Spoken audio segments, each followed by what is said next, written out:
जय हिंद dear student. Kinetic theory of gases से न्यूमेरिकल है। The RMS velocity at a temperature is 2 times the RMS velocity 300 kelvin. What is this temperature? कह रहा है कि आरएमएस वेलोसिटी जो है, आरएमएस वेलोसिटी जो है वो 2 टाइम है। और मान लेते हैं कि जो इनिशियल आरएमएस वेलोसिटी है, जो वी आर एम एस 1 है, वो v है। तो कह रहा है कि जो V R M S velocity second state में है वो पहले का 2 टाइम्स है। पहले का कितना है? 2 टाइम्स है। तो कह रहा है और टेम्परेचर 300 केल्विन है। टेम्परेचर कितना है इस वाली कंडीशन में? T1 की कंडीशन में 300 केल्विन है।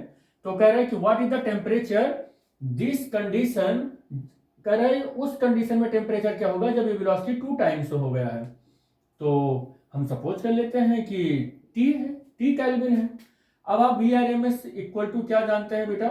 We R M S equal to 3 KB T small M, या आप जानते हैं 3RT/कैपिटल एम, या आप जानते हैं 3PV/कैपिटल एम। और यहां पर जनरल मीनिंग भी आप जानते हैं, Boltzmann constant, absolute temperature, mass of one molecule, molar mass और universal gas constant, absolute temperature, pressure, volume, molar mass. आप देख लें जरा, यही पकड़ लें, कोई भी एक पकड़ लें। और आप पकड़ते हैं तो क्या देखते हैं कि RMS directly proportional to √T।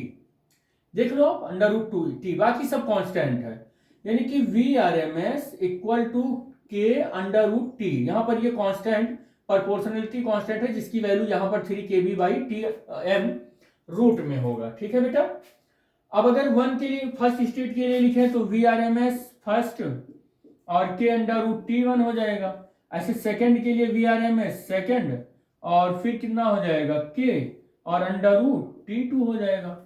K से कैंसिल हो जाएगा। वी आर एम एस की वैल्यू 1 की value V R M S 1 की वैल्यू है V, और वी आर एम एस 2 की वैल्यू है बेटा कितना? 2V। और T1 देखो आप ध्यान से, कितना क्वेश्चन में गिवन है? 300। और T2 की वैल्यू है T में T। V से V कैंसिल हो गया, 1/2 और √300/T। दोनों साइड का स्क्वायर करेंगे, 1/4 हो जाएगा, ये 300/T हो जाएगा। T इक्वल टू कितना आ जाएगा? 1200 केल्विन हो जाएगा। मल्टीप्लाई क्रॉस मल्टीप्लाई हो गया ना यहाँ पर। 1200 आंसर में है क्या? 1200 केल्विन। तो ये ऑप्शन नंबर डी है, मिल गया, यही इसका करेक्ट ऑप्शन हो जाएगा।